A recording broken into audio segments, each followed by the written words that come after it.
Shalom Bapak Ibu Saudara yang dikasihi oleh Tuhan kita Yesus Kristus. Berjumpa kembali di dalam podcast Mutiara hari ini. Sahabat bertumbuh dalam saat teduh yang seperti biasa membawa keresahan dan persoalan di dalam hidup diangkat untuk menjadi renungan yang kiranya membangkitkan kekuatan iman. Bagaimana kabar Bapak Ibu Saudara di kesempatan kali ini? Kami berharap saudara senantiasa ada dalam keadaan sehat dan dilimpahi oleh rahmat dan berkat di dalam Tuhan kita Yesus Kristus dimanapun saudara berada. Di dalam podcast Mutiara hari ini, di kesempatan kali ini kita masuk di dalam episode yang ke-253 yang kali ini akan mengangkat judul atau topik bahasan menarik, yakni di mana ayat Alkitab yang menyatakan Yesus adalah Tuhan.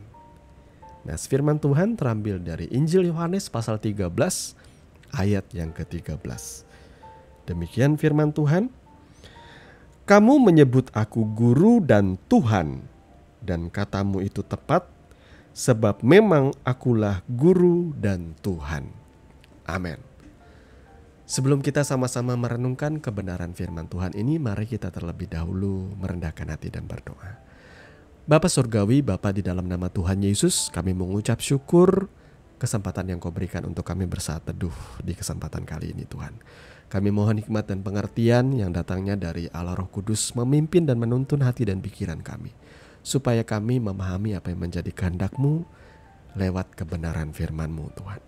Di dalam nama Tuhan Yesus kami berdoa. Amin. Bapak Ibu Saudara yang dikasihi oleh Tuhan kita Yesus Kristus, tentu saudara banyak kali melihat ada pertanyaan seperti ini ya muncul di sosial media ya. Hari-hari ini sosial media itu banyak sekali yang menayangkan atau yang menjadi FYP bagi kita itu ya tentang perdebatan antara kekristenan dengan agama-agama lain ya. Dan bisa dibilang ada agama lain juga yang menyerang iman Kristen dengan mempertanyakan pertanyaan yang sangat basic ini. Di mana ayat Alkitab yang menyatakan Yesus adalah Tuhan? Biasanya kalau orang Kristen yang bukan orang Kristen yang sungguh-sungguh ya, orang Kristen yang tidak pernah membaca kitab suci, orang Kristen duniawi saya bilang ya, yang KTP-nya doang yang Kristen, mereka akan sangat kelabakan ketika mendapatkan pertanyaan seperti ini. Sebenarnya pertanyaan seperti ini atau pertanyaan yang ditanyakan oleh orang-orang yang berusaha untuk menyerang iman kekristenan itu sangat mudah sekali dijawab saudara ya. Mau siapapun di luar sana yang bahkan berkata mau mereka adalah mantan orang Kristen ya, yang akhirnya pindah agama dan mereka mulai membongkar katanya kepalsuan dalam Kristen. Alah, saya bisa bilang ya, apa yang mereka sampaikan di situ hanya receh sekali, dangkal sekali. Bagi saya orang Kristen yang sungguh-sungguh mengikuti Tuhan, pertanyaan-pertanyaan atau serangan-serangan itu sangat mudah sekali ditepis ya. Sangat mudah sekali. Yang jadi masalah ialah gak semua orang Kristen itu sesungguh-sungguh seperti saya. Bukannya saya bermegah ya. Saya pun sungguh-sungguh oleh karena saya lahir baru. Makanya saya cinta mati sama Tuhan. Makanya saya membaca firman Tuhan itu seperti saya membaca komik. Makanya saya berusaha memahami Tuhan itu seperti seorang anak yang pengen mengenal bapaknya. Ya. Jadilah orang Kristen yang seperti itu, yang mengasihi Tuhan dengan segenap hati, segenap jiwa, segenap akal budi, segenap kekuatanmu. Jadilah seperti itu saudara ya. Supaya saudara tidak mudah terombang-ambing. Oke, kita akan kembali to the point, kembali ke laptop ya. Jadi ayat yang saya baca tadi, Yohanes 13 ayat 13 itu memang bisa menjadi jawaban. Kalau misalnya saudara ditanyain oleh orang-orang di luar sana, coba tunjukkan kepada saya ayat Alkitab mana yang menyatakan Yesus adalah Tuhan. Nah, kalau saudara pengen praktis sih ya seperti itu, saudara bisa baca di dalam Yohanes 13 ayat 13 ya, seperti yang kita baca tadi. Namun sesungguhnya kalau bagi saya orang Kristen ya, saya bagi orang Kristen ya dari sudut pandang orang Kristen. Karena cara berpikir orang Kristen itu harusnya seperti ini. Bukan membaca ayat sepenggal-sepenggal, itu bukan caranya orang Kristen memahami kitab suci. Orang Kristen memahami kitab suci itu ya baca semua kitab suci itu. Kalau membaca satu perikop, baca dari awal sampai akhir. Nggak ada yang namanya orang Kristen tuh memahami firman Tuhan hanya dari sepotong-sepotong. Karena kitab suci kita ini nilai sastranya tinggi sekali, saudaraku ya. Saudara tidak usah pengen pegang kitab suci yang lain jadi acuan. Enggak, kitab suci kita ini nilai sastranya tinggi sekali. Di sini orang-orang yang menulisnya sangat detail sekali. Makanya tidak ada di dalam kekristenan itu ada ayat firman Tuhan yang berkata sesungguhnya Yesus itu adalah Tuhan. Yesus itu adalah, tidak ada ayat yang seperti itu. Tidak ada, tidak sereceh atau tidak semurah itu. Orang Kristen kalau mau memahami kebenaran firman-Nya itu harus punya effort, harus punya hati. Kalau saudara mengasihi Tuhan dengan segenap hati, ya saudara harus menyelidiki kitab suci. Itulah bagian dari kesungguhan kita. Ya. Bagi saya, nas firman Tuhan di dalam Yohanes 13 ayat 13 ini itu memang sudah cukup menjadi jawaban bagi pertanyaan di luar sana. Tetapi tahukah saudara, ada ayat-ayat firman Tuhan lain yang jauh lebih powerful daripada ini. Yang jauh lebih gamblang, lebih jelas daripada Yohanes 13 ayat 13. Saya katakan Yohanes 13 ayat 13 itu betul bisa menjadi pembungkam bagi pertanyaan-pertanyaan orang di luar sana. Tetapi ada yang lebih powerful, lebih to the point itu ada, yakni Yohanes 8 ayat 56 sampai dengan ayat yang ke-58. Nah, Yohanes 8 ayat 56 sampai dengan ayat yang ke-58. Demikian firman Tuhan, Abraham bapamu bersukacita bahwa ia akan melihat hari-hariku, dan ia telah melihatnya dan ia bersukacita. Maka kata orang-orang Yahudi itu kepadanya, umurmu belum sampai 50 tahun dan engkau telah melihat Abraham? Kata Yesus kepada mereka, aku berkata kepadamu, sesungguhnya sebelum Abraham jadi, aku telah ada. Aku ada, istilahnya di sini saudara ya. Lalu mereka mengambil batu untuk melempari dia, tetapi Yesus menghilang dan meninggalkan bait Allah. Nah, saudaraku, di sini saya sampai merinding membaca ayat ini. Kenapa? Karena di sini Yesus berkata, sebelum Abraham ada. Sebelum Abraham, aku telah ada. Sebelum Abraham jadi, aku telah ada. Kata aku telah ada itu tidak asing bagi orang-orang Yahudi. Karena Yesus menyebut atau berkata, I am who I am. Saudara, kalau kita membaca kebenaran firman Tuhan di sini, ingatlah bahwa ada gap generasi dan ada gap kultur. Gap generasi, kitab suci kita ini ditulis di abad pertama. Jadi ada 2000 tahun sampai dengan kita hari ini 2023 tahun. Sampai hari ini kita membaca Alkitab ini. Jadi ada gap generasi, ada jarak waktu yang sangat jauh. Kemudian ada gap kultur. Karena ini ditulis dari sudut pandang Semitik atau keturunan Sem, dari sudut pandang Ibrani, dari sudut pandang Yahudi. Orang Yahudi, mereka terbiasa memanggil Tuhan itu bukan dengan sebutan seperti kita God atau Elohim. Itu cuma gelar-gelar Tuhan. Orang Yahudi itu menyebut Tuhan itu dengan 4 huruf mati itu Yud He Vav He, yang mereka ganti kemudian dengan kata Adonai. Yang kalau kita terjemahkan, Yud He Vav He itu berakar dari kata Ehyeh Asher Ehyeh. Itu adalah kalimat yang diucapkan oleh Tuhan ketika Musa bertanya, siapakah namamu? Pada waktu itu Tuhan Allah kita menyebut namanya ialah Ehyeh Asher Ehyeh. Aku adalah aku. I am who I am. Nah, Yesus di sini ditanya oleh orang-orang Yahudi, sedang diserang oleh orang-orang Yahudi, ahli-ahli Taurat, orang-orang Farisi. Dan Yesus menjelaskan, sebelum Abraham jadi, aku telah ada. Dan aku telah ada itu mengacu kepada kata I am who I am. Saudara paham? Dan bagaimana reaksi orang-orang Farisi, orang-orang Yahudi, ahli-ahli Taurat itu ketika mendengar Yesus berkata, I am who I am. Sebelum Abraham, jadi aku telah ada. Maka mereka berusaha untuk membunuh dia dengan cara mengambil batu dan ingin melempar Yesus sampai mati. Saudara paham di sini? Kenapa mereka ingin melempar Yesus? Karena Yesus melakukan penghujatan. Ia sedang menyamakan dirinya dengan Allah dengan menyebut dirinya, aku ada, I am who I am. Paham saudaraku? Jadi kalau ada orang bertanya di manakah ayat Alkitab yang dengan gamblang berkata Yesus adalah Tuhan, di sini salah satunya. Ini yang paling jelas saudaraku ya. Jadi orang Yahudi tahu sebutan itu, Yud-He-Vav-He, atau yang orang sekarang bilang Yahweh. Di sini Yesus berkata, I am who I am, aku adalah Yud-He-Vav-He, aku adalah Yahweh. Serem gak saudaraku? Faktanya ini serem, tetapi inilah kenyataannya. Yang kedua, jadi orang Kristen cerdas saudara ya. Jadi kita jangan jadi orang Kristen cuma mengambil ayat-ayat sepotong-sepotong, enggak. Kita belajar dari sebuah konteks. Sekali lagi, kenapa orang Yahudi pengen melempari Yesus sampai mati?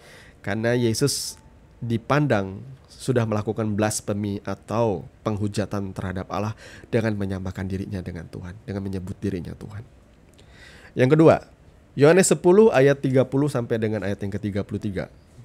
Kita akan lanjut Yohanes 10 ayat yang ke-30 sampai dengan ayat yang ke-33. Aku dan Bapa adalah satu. Sekali lagi, orang-orang Yahudi mengambil batu untuk melempari Yesus. Kata Yesus kepada mereka, banyak pekerjaan baik yang berasal dari Bapa-Ku yang kuperlihatkan kepadamu. Pekerjaan manakah di antaranya yang menyebabkan kamu mau melempari aku? Jawab orang-orang Yahudi itu, bukan karena suatu pekerjaan baik maka kami mau melempari engkau, melainkan karena engkau menghujat Allah dan karena engkau sekalipun hanya seorang manusia saja menyamakan dirimu dengan Allah. Saudara perhatikan, ini bukan ayat sepotong, ini sebuah konteks kalimat dari nas sekian, dari ayat sekian sampai ayat sekian. Di sini gambarannya jauh lebih gamblang. Kenapa orang Yahudi pada waktu itu membenci Yesus dan pengen melempari dia sampai mati? Karena mereka memandang Yesus sedang menghujat Tuhan dan Yesus sedang menyamakan dirinya dengan Allah. Dengan berkata apa? Aku dan Bapa adalah satu. Saudara tahu nggak? Orang Yahudi itu adalah orang-orang atau bangsa yang meyakini Tuhan itu satu. Bahkan Shema Israel. Saudara tahu Shema Israel? Ya, Shema Israel tuh berkata seperti ini. Tuhan Allah kita, Tuhan itu Esa. Dengarkanlah hai orang Israel, Tuhan Allah kita, Tuhan itu Esa. Jadi Yahudi itu adalah bangsa yang bisa dibilang monoteistik. Yesus itu juga orang Yahudi ya, terlahir dari garis keturunan Yahudi. Bagi bangsa Yahudi, Tuhan itu Esa, Tuhan itu cuma satu. Makanya ada Shema Israel yang saya sebutkan tadi. Ya di dalam Markus 12 ayat 29 itu. Tuhan Allah kita, Tuhan itu Esa. Itu Sema. Sema itu seperti sebuah slogan seperti itu. Bagi orang Yahudi, Tuhan itu cuma satu. Dan ketika Yesus berkata, Aku dan Bapa adalah satu. Orang Yahudi tidak sedang berpandangan, oh, bahwa Yesus ini sedang menganut suatu ajaran modern yang menyatakan dia dengan Tuhan itu seperti menyatu dengan alam. Tidak. Dalam sudut pandang orang Yahudi, Yesus adalah seorang rabi, seorang guru yang mengajarkan kebenaran. Seorang manusia dalam pandangan mata mereka. Seharusnya sebagai seorang pengajar, ia tidak boleh berkata aku dan Bapa adalah satu. Karena dengan cara berkata seperti itu, ia sedang menyatakan bahwa dirinya lah Allah. Itu sebabnya ada sebab dan akibat. Kenapa orang-orang Yahudi pada waktu itu mau mengambil batu dan melempari Yesus sampai mati? Karena ia menyamakan dirinya dengan Allah. Dengan mengatakan aku dan Bapa adalah satu. Tuhan itu Esa. Bagaimana mungkin kau berkata aku dan Bapa adalah satu, aku dan Bapa adalah sama? Makanya orang Yahudi pengen membunuh dia. Nah, saudaraku, powerful bukan? Apakah mata saudara terbuka? Bahkan dari penjelasan Yesus, kenapa kalian mau melempari aku dengan batu? Atas alasan apakah kalian melakukan hal itu? Mereka berkata apa? Bukan karena suatu pekerjaan, melainkan karena engkau menghujat Allah, dan karena engkau sekalipun hanya seorang manusia saja menyamakan dirimu dengan Allah. Itu sudah sangat jelas. Jadi kalau ada orang bertanya lagi mana ayat firman Tuhan yang berkata Yesus adalah Tuhan, di sini sudah sangat jelas. Ini ayat yang kedua. Sudah sangat jelas. Maka jadi orang percaya jangan bodoh ya, jangan bodoh. Saudara tuh bukan bodoh sebenarnya, saudara tuh malas saja, malas belajar ya. Makanya saya sangat mengapresiasi kalau ada generasi muda seperti Elia Miron ya, yang menggunakan masa mudanya, semangatnya, ketekunannya tuh dengan benar. Kalau saudara masa muda itu yang lagi bergairah-gairahnya, yang darah mudanya lagi mendidih, ya arahkan untuk belajar firman Tuhan. Saya juga dulu bertobat agak terlambat sih ya, umur 17 tahun saudara saya ikut Tuhan. Saya cinta Tuhan, saya baca Alkitab itu sudah belasan kali. Makanya saya gak mudah ditipu. Makanya saya mendengar omongan-omongan orang yang menyerang kekristenan itu apa, receh. Saya bahkan bilang ada beberapa orang-orang YouTuber yang katanya mualaf menyerang Kristen. Saya bilang omonganmu tinggi-tinggi, tapi isinya kosong, saya bilang. Ya, kosong isinya apa yang mereka sampaikan itu. Kenapa? Karena mereka gak ngerti esensi dalam kekristenan itu apa. Ya sudah jelas ya dua ayat ini ya. Saya agak emosi nih akhirnya ngomongnya saudara ya. Yang ketiga, biar lebih lengkap lagi. Ini sudah sering juga saya sampaikan. Yang ketiga ini yang paling penting juga. Satu yang paling penting dari tiga ini, bahwa Yesus menyatakan bahwa ia Tuhan melalui perbuatannya, melalui ucapannya, melalui perbuatannya. Mari kita baca Markus 2 ayat 4-10 ya. Jadi saudara, kalau ada orang bertanya kepada saudara, tunjukkan kepada saya ayatnya di mana Yesus itu adalah Tuhan, maka tunjukkan dua ayat ini, tambah ayat yang ketiga ini biar genap. Markus 2 ayatnya yang keempat sampai dengan ayat yang ke-10 ya. Bentar, saya baca ayat Alkitab ini manual saja saudara. Markus 2 ayat 4 sampai dengan ayat yang ke-10.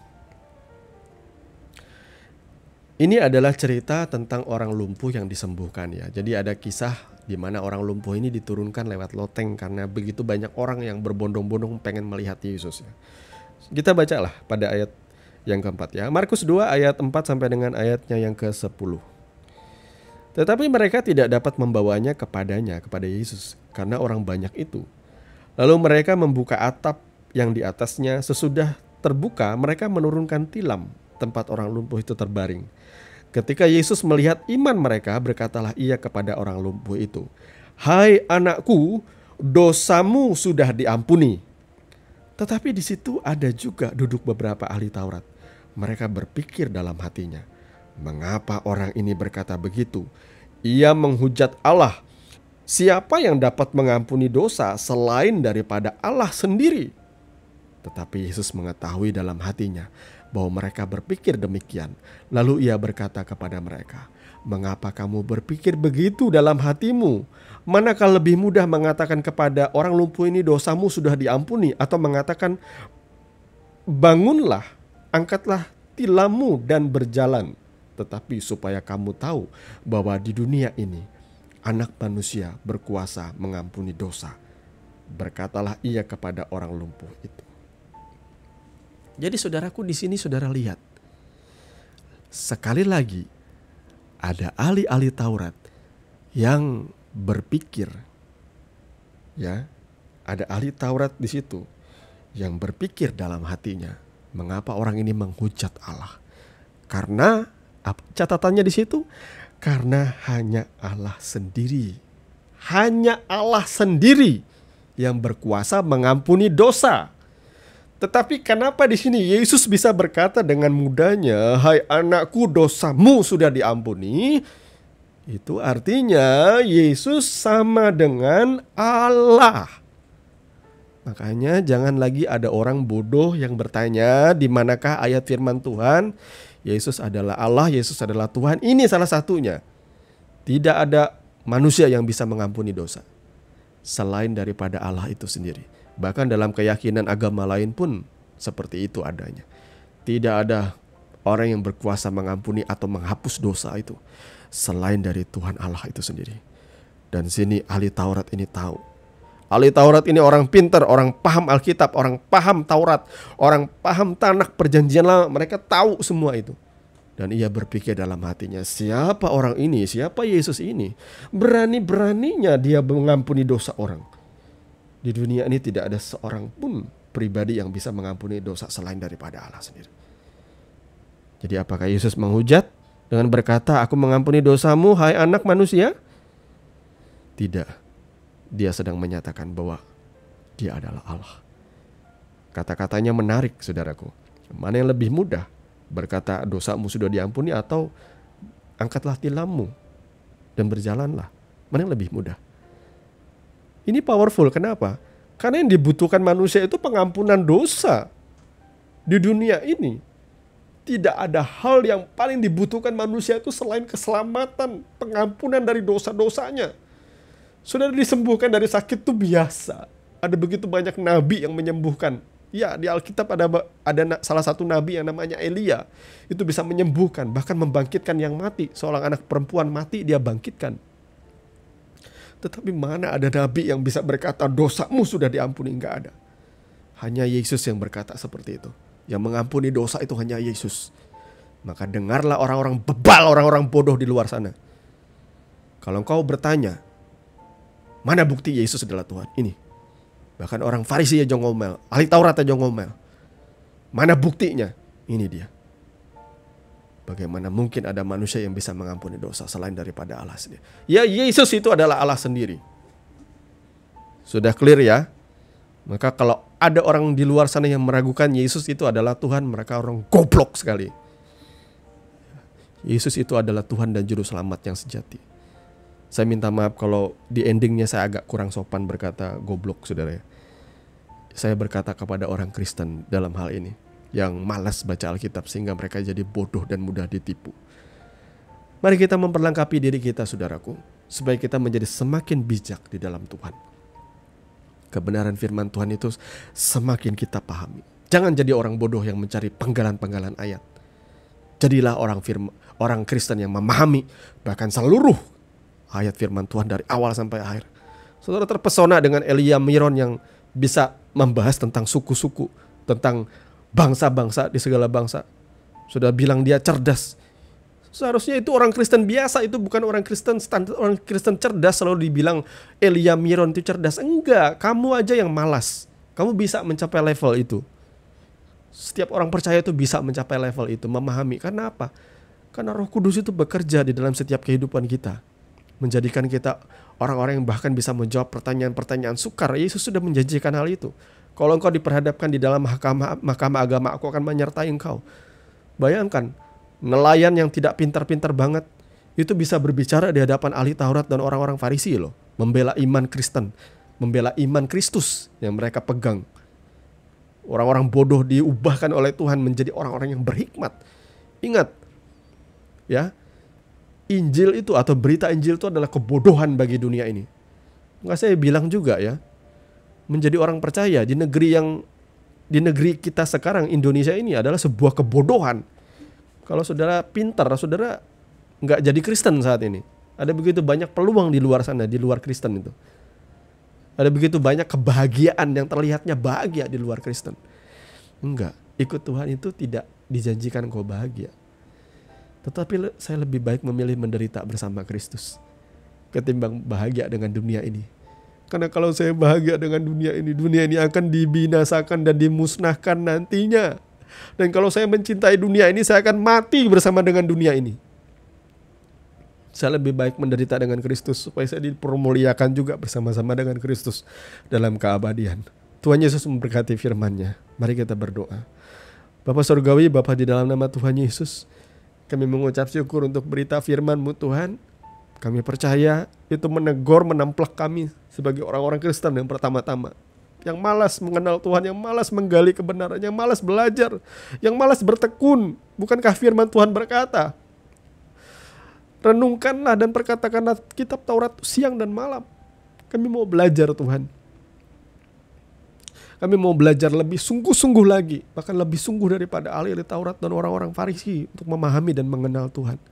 Berikan kami kobarkan hati kami Tuhan, cinta yang mula-mula itu.